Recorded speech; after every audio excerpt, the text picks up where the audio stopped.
한번 인사합시다. 또 한 번 더 인사합시다. 맞습니까? 착한 사람으로 쓰임받는 우리가 되기를 축복합니다.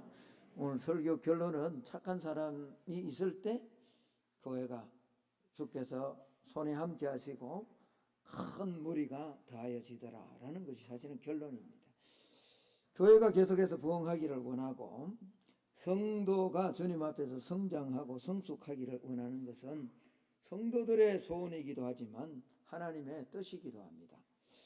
본문은 초대교회 부흥의 주역으로 쓰임받았던 바나바에 대한 말씀입니다.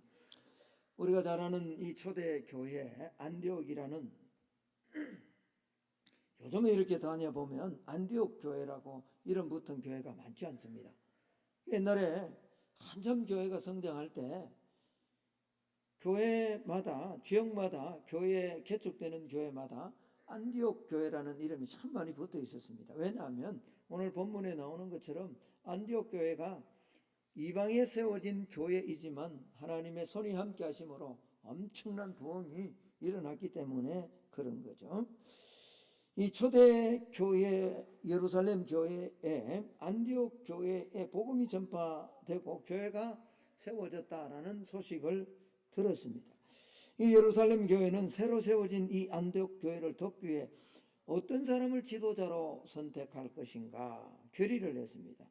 마침내 선택된 인물이 누군가, 다름이 아니라 바로 바나바였다라는 겁니다. 자, 오늘 읽었던 22절의 말씀 제가 한번 읽습니다. 예루살렘 교회가 이 사람들의 소문을 듣고 바나바를 안디옥까지 보냈다. 예루살렘 교회가 이 사람들의 소문, 이게 무슨 소문이냐? 안디옥에 수많은 사람들이 예수 그리스도를 믿고 돌아오는 이런 일들이 일어났다라는 소문을 들었던 거죠. 그래서 누굴 보낼까 결의한 결과 바나바를 보내는 것이 좋겠다.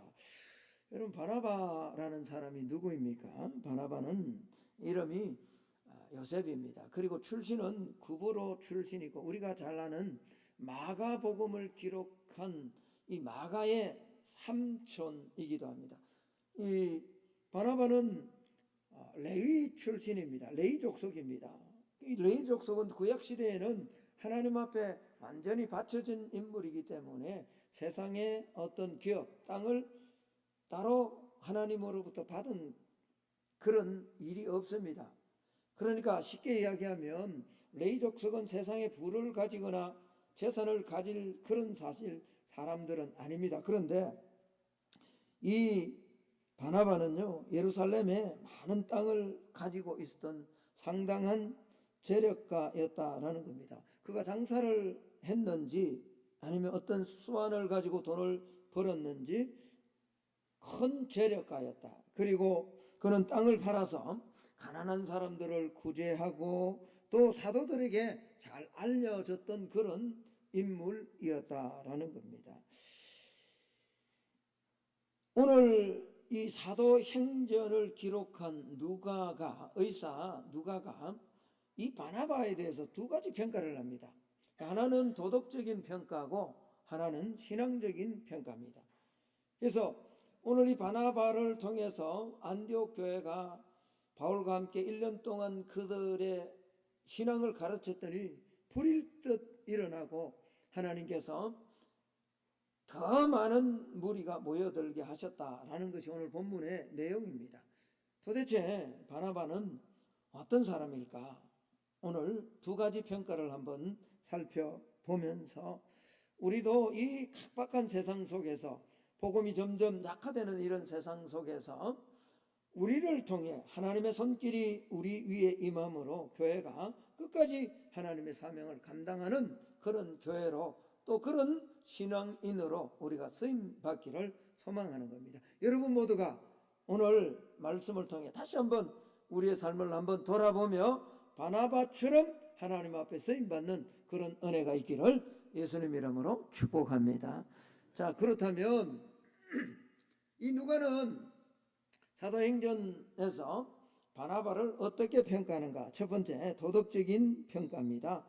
24절에 보면 바나바는 착한 사람이다. 옆 사람과 다시 한번 인사합시다. 당신은 착한 사람입니다. 착한 사람, 굿맨. 영어로 말하면 굿맨이에요. 굿맨. 이 히브리어 헬라어 자체가 굿맨이란 뜻이에요. 좋은 사람이다. 그러면 어느 정도로 좋은 사람일까?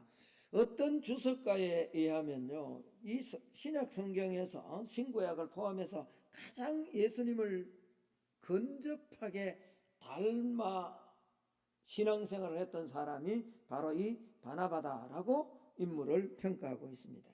성경에 보면 바나바의 인품 중에 두 가지 면을 볼 수가 있습니다.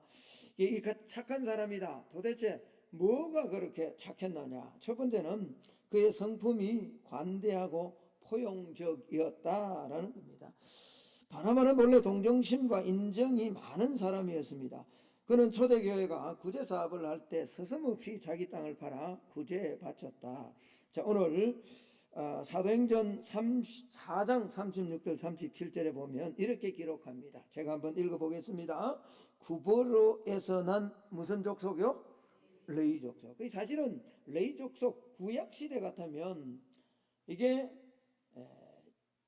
바나바가 이렇게 큰 재산을 가질 수가 없습니다. 그러나 디아스포라로 이렇게 흩어지면서 제사장과 이 성전의 의미가 사라졌기 때문에, 레위 지파의 의미가 사라졌기 때문에 아마 이 바나바는 많은 재산을 가졌던 것 같아요. 레위족이 있으니 이름은 요셉이라.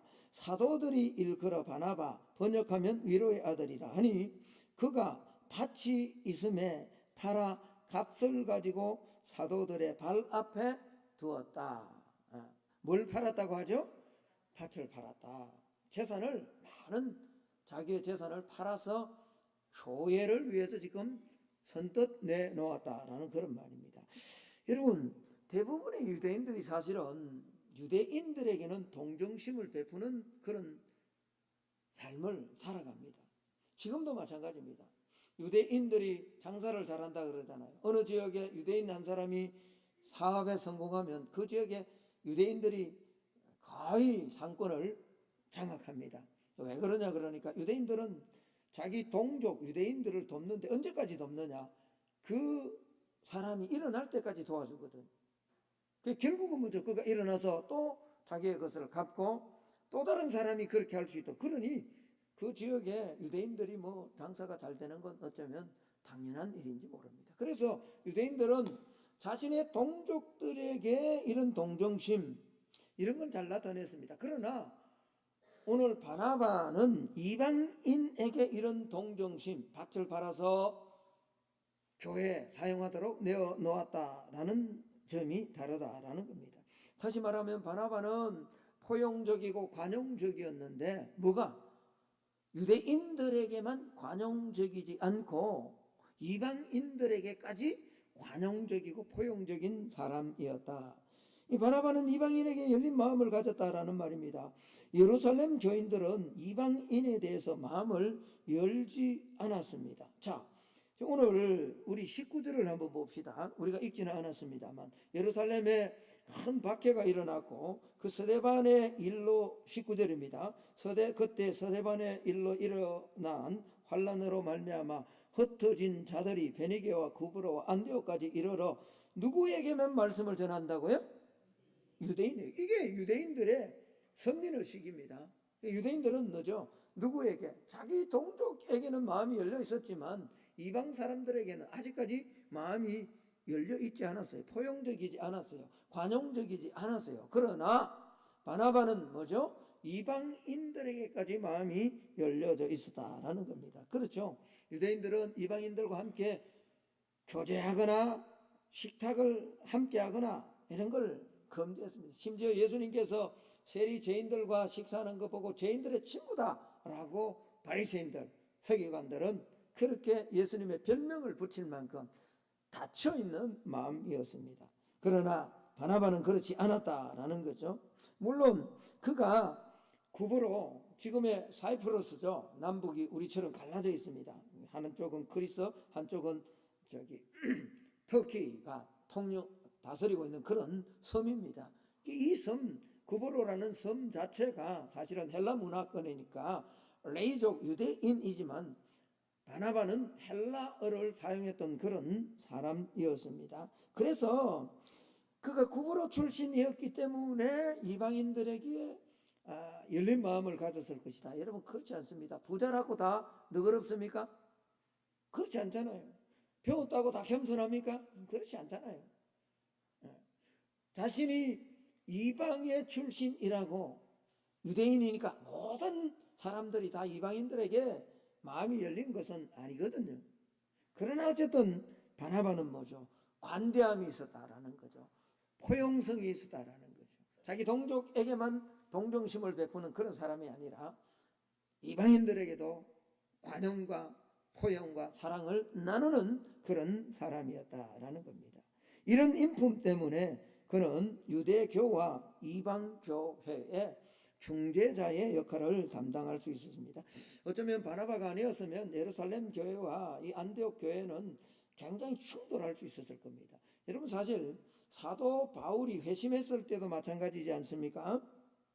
예루살렘 성도들은요, 바울이 회심했다 그러니까 믿을 그 교회 밖에 하는 자인데 예수 믿는 자를 죽이기 위해서 사내들인 공회에서 살인 면허권을 가지고 예수 믿는 자를 가두고 핍박하고 죽이려고 했던 그런 사람인데 안 믿었다고요. 그런데 누가 그 사도 바울을 소개하고 이 사도들에게 소개하고 사도 바울이 변화되었다라고 그렇게 소개시켜 주었냐라는 거예요. 그건 다름이 아니라 바나바거든요.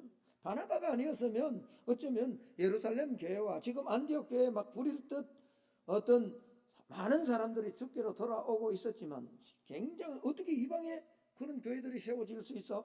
그러면서 충돌이 일어날 수 있었을 수도 있다라는 겁니다. 여러분 이게 관대함이거든요. 관대함은 우리가 삶을 살아가는 이 인간관계를 풀어가는 키와 같은 겁니다. 물론 우리가 뭐 예수를 안 믿어도 관대하면 잘 산다 이런 말이 아닙니다. 그리스도를 믿는 것이 우리 인생의 가장 큰 기본으로 깔고요. 그리고 난 다음에 예수를 믿음에도 여전히 옹졸한 사람, 여전히 밴댕이 속 같은 사람, 이런 사람들이 교회에 많아지면 그 교회가 부흥이 안 됩니다. 사실은 예수를 믿는데 믿고 나서 뭔가 좀 변화돼야죠.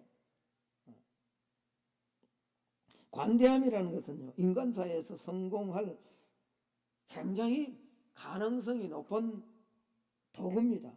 이 관대함은 인간관계를 원만하게 맺어주는 거죠. 내가 사업을 하든 목회를 하든 공직생활을 하든 이 관대함이 없이는 그 사람이 실력만 가지고 실력을 한 순간은 다 인정합니다. 제가 이런 걸 많이 느끼거든요. 어떤 집회에 가보면 설교를 정말 잘합니다. 그런데 그 사람의 뒷소문을 한번 들어보면 목회자가 이런 어떤 예수님의 마음 이런 게 없으면 그 주변에 사람이 안 모이잖아요. 예. 그래서 사도 바울도 이렇게 권면을 했습니다. 빌립보서 4장 5절의 말씀입니다. 자, 우리 같이 한번 읽어보겠습니다. 시작. 너희 관용을 모든 사람에게 알게 하라. 관용. 박관용이 아니고요. 김관용이가 아니고 관용, 관대함과 용서입니다. 관대함과 용서. 예. 여러분, 바나바가 무슨 사람이다? 착한 사람이다. 착하다는 게 뭐라고요? 오늘 성경이 그의 성품이 뭐하고? 관대하고 포용적이었다라는 거죠. 여러분 우리가 참 각박한 시대를 지금 살아갑니다. 그리고 지금 막 동서가 분열되고 이념이 분열되고 지금 얼마나 나라가 지금 완전히 두 조각이 날 그런 어떤 상황인데 이런 때일수록 우리가 기도하고 통합되고 하나 되는 이런 일에는 정말 관용함이 필요합니다. 각박한 시기일수록 관대함이 필요한 거죠. 사실 우리 민족은 이게 굉장히 인정 많고 관대한 민족이었잖아요. 저는 참 그리울 때가 있어요. 어릴 때 가난했지만 제가 늘 이야기하지만 여기 뭐 말한버짐이 피고 코에 이렇게 자국이 있고 그랬지만 초등학교 마치고 그 책보따리 그냥 집어 던져놓고 엄마, 그럼 엄마가 없어요 집에. 그럼 뭐죠? 또 다른 집에 갑니다. 친구 집에 가는데 그 친구 집이 내 집이에요. 지금처럼 뭐 문 열고 이런 게 아니잖아요. 삽작이라는 뭐 좀 좋은 집은 철대문으로 되어 있는 집입니다. 그런 문도 뭐죠? 안 잠궈놨어요. 사실은 밀면 다 밀려진다고요. 그럼 들어가면 뭐죠? 그곳에 가서 뭐 별로 없습니다만 지 집이나 내 집이나 뭐 고만고만하잖아요. 보리밥 그냥 해가지고 고추 된장 해가지고 이게 우리 민족의 사실은 너그러움인데, 어느 순간에 경제적으로 조금 성장하면서 막 옆 사람과 이웃집과 뭐 인사하는 게 참 힘든 이런 시대가 되어, 이런 때에서는 뭐죠? 교회 안에 믿음의 사람들한테 필요한 게 뭐냐? 착한 사람이 되어야 된다. 이 착한 사람은 다름이 아니라 뭐라고요? 관대함과 포용성입니다. 오늘 축복합니다. 우리가 그런 사람으로 조금 더 성숙해지는 은혜가 있기를 예수님 이름으로 축복합니다. 두 번째 착한 사람 바나바는 어떤 성품이었는가? 그건 다름이 아니라 위로와 격려의 사람이었다라는 겁니다. 여러분, 이 바나바라는 히브리어 뜻은요, 선지자의 아들이라라는 그런 말입니다. 이 선지자의 직무 중에 하나가 백성을 위로하고 격려하는 일이거든요. 그래서 사도 바울은 신약 교회 안에 선지자의 직무를 이렇게 규정을 냈습니다. 고린도전서 14장 3절의 말씀입니다. 제가 한번 읽습니다. 그러나 연하는 자는 사람에게 말라여 덕을 세우며 뭐하며 권면하며 또 뭐하며, 이게 선지자라. 이게 신약시대의 선지자는 이런 일을 해야 된다. 권면하고 덕을 세우고 권면하고 위로하는 것. 예. 이 사도들이 바나바라는 이름을 붙여준 것은 원래 요셉이라 그랬잖아요. 그 바나바, 위로의 아들, 얼마나 위로를 잘했으면 선지자의 아들이 되어야 되는데 위로의 아들, 사람들을 정말 잘 위로하고 격려했다라는 거죠. 그러니까 모든 사람들의, 많은 사람들의 위로자가 되고 격려자가 되어서 사도들이 넌 요셉이라 하지 말고 넌 바나바라 해라 라고 이렇게 붙여준 거다라는 겁니다. 이놈 사도행전을 기록한 누가 역시 바나바를 선지자로 간주를 했습니다. 본문에도 마찬가지입니다. 바나바는 안디옥 교회에 도착해서 교인들을 위로 격려하는 일에, 그 일의 사역에 열중했다라는 겁니다. 자, 오늘 23절 말씀을 한번 볼까요? 같이 한번 읽기를 원합니다. 23절입니다. 시작. 그가 이르러 하나님의 은혜를 보고 기뻐하여 모든 사람에게 굳건한 마음으로 주와 함께 머물러 있으라 권했다. 여기 오늘 권했다라는 말 헬라어로 보면 성령이라 할 때 그 단어와 가까이 비슷한 파라칼레오, 가까이 부른다라는 말이에요. 예. 위로한다, 격려한다라는 이런 뜻입니다. 이 바나바는 안디옥 교회에 하나님의 은혜가 임한 것을 보고 기뻐했습니다. 여러분, 사실 기쁨과 은혜는 같이 오는 거예요. 예수 안 믿는 사람에게는 은혜가 없어서 세상 것 가지고 기뻐하지만 우리는 사실은 위로부터 임하는 것에 대해서 기쁨이 있는 거거든요. 그래서 기쁨과 은혜는 어쩌면 같이 오는 건지 모릅니다. 이 헬라어로 은혜라는 말과 기뻐한다라는 단어가 사실 어원이 같은 거거든요. 바나바는 성도들이 오늘 받은 은혜를 마치 내가 받은 은혜인 것처럼 기뻐하는 거예요. 제가 말씀드렸죠. 누군가 슬픔을 당했을 때는 우리가 누구든지 다 위로해 줍니다. 누가 대학에 떨어졌다? 그거 다 보고 안 됐다. 다음에 또 하면 되지. 그거 위로해. 근데 여러분, 참 힘든 게 나와 같이 똑같은 레벨이라고 했던 사람이 세상에서 잘 되고, 우리 인간의 눈으로 볼 때 하나님의 복을 많은 받은 사람처럼 그렇게 치고 나갈 때 위로해주고 격려해주고 칭찬해주고, 이게 참 쉽지 않습니다. 서울에서 교회가 부흥했다는 거 나하고 아무리 서울에 뭐 교회 부흥하고 막 이래도 그게 없는데요. 만약 똑같이 우리 여기 만촌동에 똑같은 환경인데 여기 어느 교회가 막 불이 뜻 일어나는데 우리 교회가 안 가, 부흥 안 하면요, 이 주변에 있는 가까이 있는 목회자들이 많이 힘들거든요. 그때도 사실은 뭐예요? 위로하고 칭찬해주고 격려해줄 수 있는 사람, 그 사람이 뭐죠? 오늘 바나바였다는 거예요. 막 성도들이 은혜를 막 받는데 여러분, 지금이야 뭐 담임 목사가 이곳에 계속 목회하니까 당연히 그렇게 해줘야 되지만, 여러분 이때는 순회 선교사들이잖아요. 한 곳에 막 머물러 있는 그런 상황이 아니란 말이에요. 예, 그런 상황들을 보면, 그 상황들을 우리가 안다면, 이렇게 지금 안디옥 교회 이방 사람들이 많이 모인 이 교회 막 은혜를 받고 기뻐하는데, 그걸 즐거워하고 내일처럼 즐거워하고, 그래 맞다, 너희들이 여기에 막 계속 머물러 있어야 된다, 위로해주고 격려해주고 힘을 주었다는 거예요. 그러니 이 바나바를 뭐라고요? 한번 따라합시다. 바나바는 착한 사람이었다. 쉽지 않죠 여러분? 사촌이 논을 사면 기뻐해야죠. 근데 우리 속담이 있잖아요. 사촌이 논을 사면 뭐예요? 그게 마음이에요. 그게 사람 마음이에요. 그러니까 착한 사람이 못 되는 거예요. 착한 사람은 사촌이 논을 사도 뭐예요? 칭찬해 줘야 돼요. 사실은요 여러분, 누가 은혜, 제가 늘 이야기하지만, 서울에 가서 여러분, 내 형님이니까 점심 한 그릇 사주지, 누가 서울에 가서 그 형님이 잘 돼야죠. 아멘 안 하시네. 그렇지 않나요? 누가 나한테 밥 한 그릇 사주겠냐고요. 그런데도 인간이 참 어리석다고요. 그냥 우리가 착한 사람 되기가 참 힘든 거예요. 마음심보를, 예수를 만나면 마음심보를 바꿔야 돼요. 할렐루야.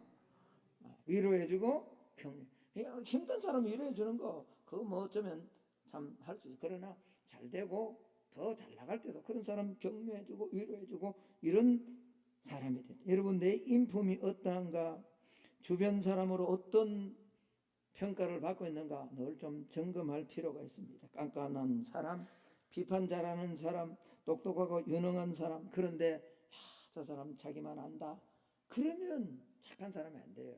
그런 사람 옆에 예수를 믿고 싶다고 오는 마음의 감동을 받는 경우는 거의 없기 때문에 그렇다라는 겁니다. 여러분, 제가 축복합니다. 여러분 모두가 도덕적으로 착한 사람 되시기를 예수님 이름으로 축복합니다.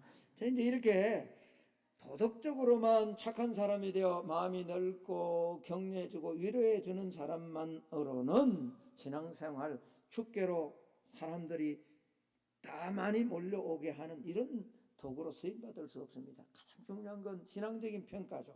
신앙적인 평가. 자, 오늘 누가는 바나바의 신앙을 이렇게 평가합니다. 11장 24절을 한번 보겠습니다. 제가 한번 읽겠습니다. 11장 24절. 바나바는 무슨 사람이요? 이건 이미 살폈습니다. 그 뒤가 뭐죠? 신앙적 평가거든요. 성령과 믿음이 뭐한 사람이다? 충만한 사람이다. 이에 그 무리가 주께 더하여지더라. 여러분, 성령 충만이란 말과 믿음 충만이란 말은 결국 같은 뜻입니다. 성령 충만하면 믿음 충만해지고요, 믿음이 충만하면 성령 충만해지는 겁니다. 할렐루야. 믿음은 충만한데 성령이 없다, 그건 말이 안 되는 거죠. 성령이 충만한데 인간이 잘못됐다, 그건 성령님이 잘못됐거나 그 사람이 가진 믿음이 잘못됐거나 둘 중에 하나인데, 성령님이 잘못될 일은 있다 없다? 없죠. 그럼 뭐가 잘못된 거예요? 믿음이 잘못된 거죠. 그 사람 믿음이. 성령 충만하면 믿음 충만한 거예요.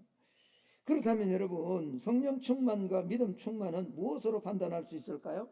성령 충만하다는 의미, 충만이란 의미가 가득 찼다라는 뜻인데, 여러분 믿음 충만한 게 보입니까? 오늘 제가 설교하는 제가 믿음 충만한 것 같아 보여요? 이게 아니에요 여러분. 내가 믿음 충만 안 해도요, 여기 올라와서 큰 소리 칠 수 있고요, 더 잘 준비한 것처럼 가장에서 할 수 있는 겁니다. 절대로 그렇지 않아요. 믿음 충만, 성령 충만은요, 겉으로 조금 나타나기는 하지만 사실 그런 것 가지고 우리가 믿음 충만한지 성령 충만한지 판단하지 못해요. 다만요, 그 사람의 삶의 흔적 속에서 드러난다는 거예요. 마치 바람이 보이지 않지만 바람이 싹 불고 지나가면 뭐가 흔들려요? 이게 막 나무나 이런 물체들이 조금씩 흔들리잖아요. 그럼 우리가 뭐가 지나갔다? 바람이 지나갔다. 그러니까 이 바람이 강할수록 뭐죠? 집도 흔들리고 뭐 지붕도 막 날아가고 그러는 거죠. 네. 성령 충만, 믿음 충만도 마찬가지입니다. 어떤 교파나 어떤 교리에서는 성령 충만, 믿음 충만하면 막 입이 열려서 방언도 해야 된다, 기적이 일어나야 된다, 이렇게 막 주장합니다만 절대로 아니에요. 그건 은사예요. 하나님 주신 은사에 불과한 거예요. 기적은, 이런 기적은 일생에 겨우 한두 번 나타날 뿐이에요. 그러면 무엇으로 우리가 성령 충만과 믿음 충만함을 알 수 있을까? 오늘 바나바의 예를 한번, 왜 누가는 바나바를 성령과 믿음이 충만한 사람이다라고 신앙적으로 평가하고 있느냐라는 거예요. 그건 다름이 아닙니다. 두 가지인데, 하나는 복음 전파의 열정이라는 거예요. 복음 전파. 우리가 대신자를 이번에도 딱 34명이 작정했더라고요. 34명이 작정하고 77명을 작정을 했더라고요. 여러분 다 작정해야 됩니다. 제가 늘 얘기해요. 우리 오늘 예배 들어온 사람 위에까지만 해도 뭐 100명이 홀 넘는데, 아니 왜 33명만 작정하냐고요. 성령 충만하지 못하기 때문에 그런 거거든요. 작정해야 됩니다. 오고 안 오고 사람이 바뀌고 안 바뀌고는 내가 하는 게 아니에요. 하나님이 하시는 일이에요. 우리는 하나님이 말씀하신 그 말씀에 뭐예요? 순종하는 거예요. 그러니 그게 성령 충만이고 믿음 충만이죠. 복음의 전파의 열정, 또한요, 둘째는 교회를 세우는 일입니다. 이 두 가지 어떻게 보면 같은 건지도 모릅니다. 복음 전파의 열정이 있다면 교회 세우는 일에 헌신하지 않을 수 없기 때문에 그런 거죠. 사실 바나바는 교회 세우는 건설자와 같았습니다. 예루살렘 교회를 세운 중심 인물이기도 하고, 오늘 이 본문에 나오는 안디옥 교회에 1년간 머물면서 또 안디옥 교회를 부릴 듯 이렇게 세우는, 물론 하나님이 하십니다만 쓰임받는 흉년 중심 인물이었다라는 겁니다. 그래서 예루살렘 교인들과 사도들은 그의 공로와 능력을 인정해서 그를 오늘 어디요? 안디옥에 교회를 세우는 선교사로 지금 파송해 주고 있는 거잖아요. 그래서 오늘 1년간 그곳에 가서 이 복음을 가르쳤더니 비로소 그곳에서 그리스도인이라 일컬음을 받게 되었다라는 겁니다. 자, 제가 26절을 한번 보겠습니다. 26절입니다. 만남에 안디옥에 데리고 와서 둘이 교회에 1년간 모여 있어 큰 무리를 가르쳤고, 제자들이 안디옥에서 비로소 뭐라고 일컬음을 받았다? 그리스도인이라. 이 뒷부분에 이제 결론에 제가 말씀드리겠습니다만, 여기 그리스도인이라 일컬음을 받는 것은 굉장히 좋은 의미예요. 좋은 의미. 여러분, 바나바가 교회를 위해서 이룬 공헌 가운데 가장 큰 공헌은 다름이 아니라 사도 바울을 발굴해서 교회 지도자로 세운 겁니다. 바나바가 사울을 찾으러 다소에 가고 그곳에서 만나서 데리고 와서 둘이 한 교회 1년간 모여 큰 무리를 가르쳤다. 여러분, 바나바는 안디옥 교회가 부흥하는 모습을 보면서 여기에 누군가가 또 다른 지도자가 필요할 것인데 지도자의 필요성을 깨달았습니다. 누구를 이 교회에 세울까? 가만히 생각해 보니까 예루살렘 교회 지도자들이 많이 있었거든요. 우리가 잘 아는 예루살렘 교회 대표적인 지도자가 누굽니까? 베드로 아닙니까? 이런 사람들이 있었는데, 이 유대인들의 특징이 뭐예요? 이방인들에게 마음이 열려 있지 않았어요.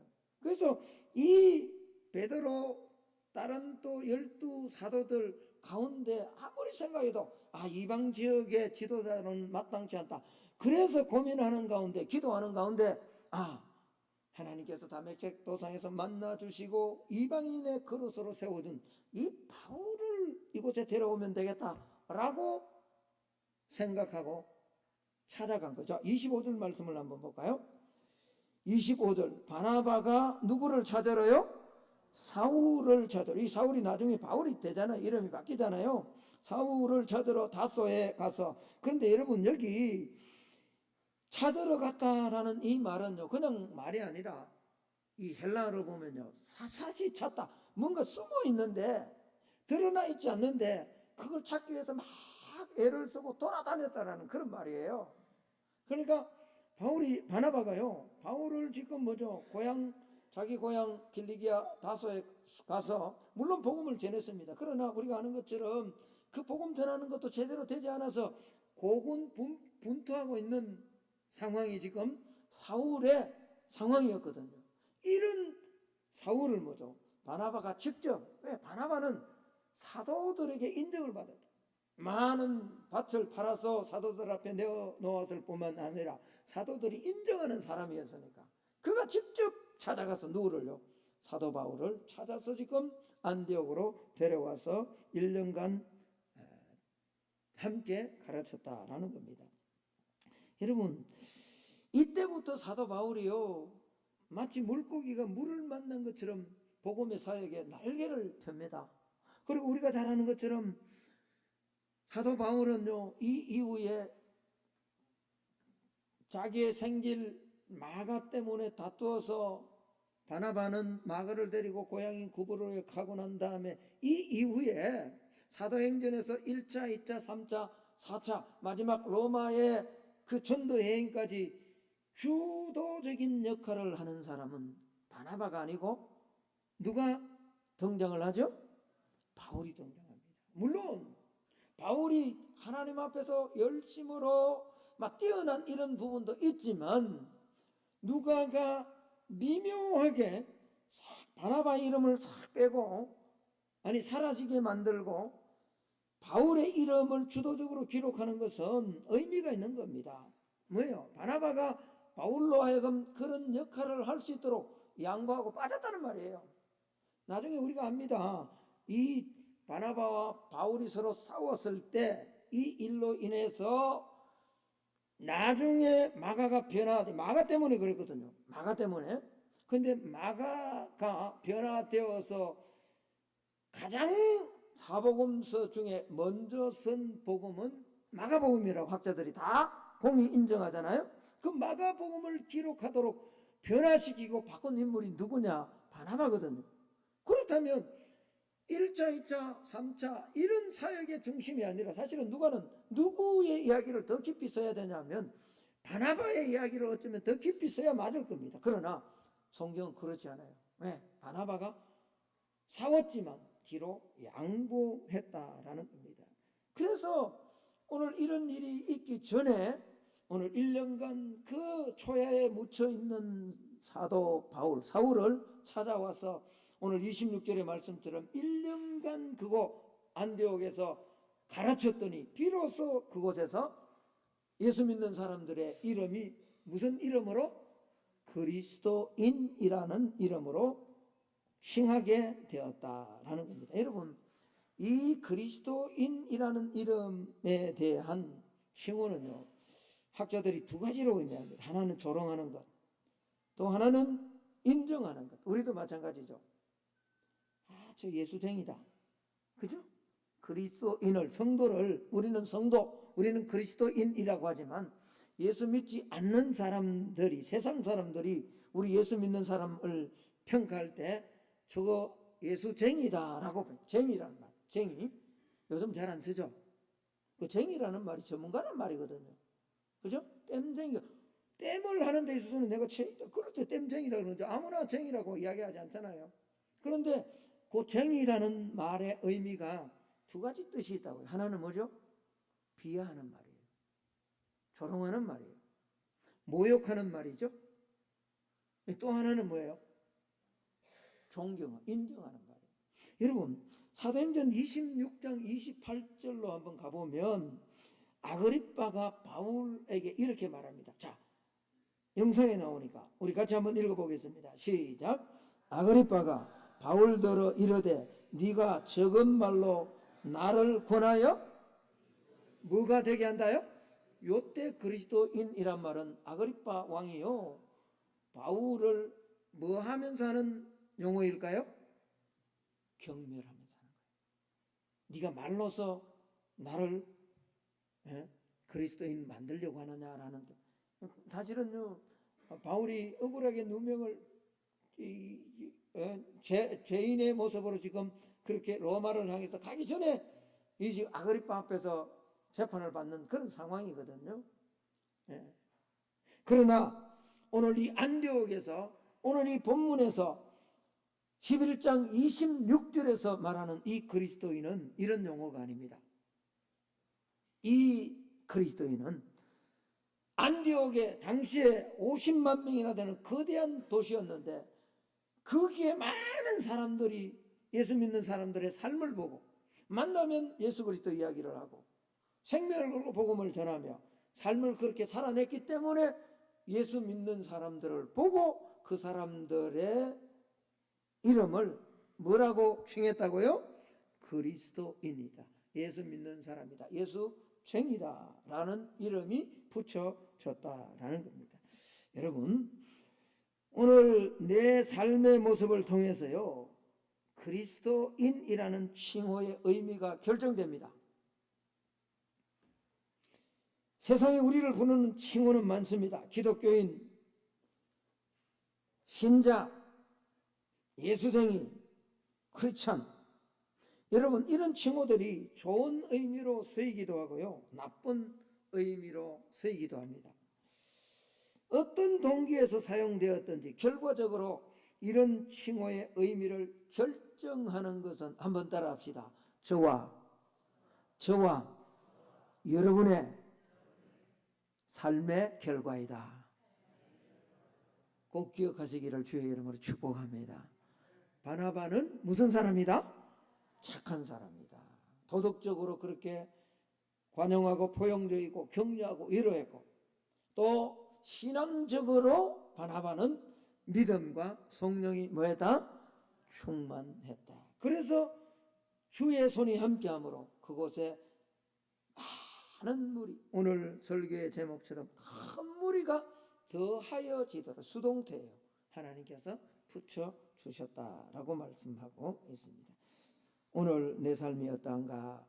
오늘 그리스도인이란 말이 내 삶으로 인해서 내 가족에게, 내 형제에게, 내 이웃에게 좋은 말로 들려지는지 나쁜 말로 들려지는지 다시 한번 점검하며 이번 한 주간 우리의 삶을 통해서 바나바처럼 삶으로 그들의 영혼을 주께로 기울이게 하는 그런 복된 삶을 살아내는 오늘 예배로 올라온 우리 모두가 될 수 있기를 예수님 이름으로 축복합니다. 자, 우리 함께 한번 기도합시다. 하나님, 우리도 좋은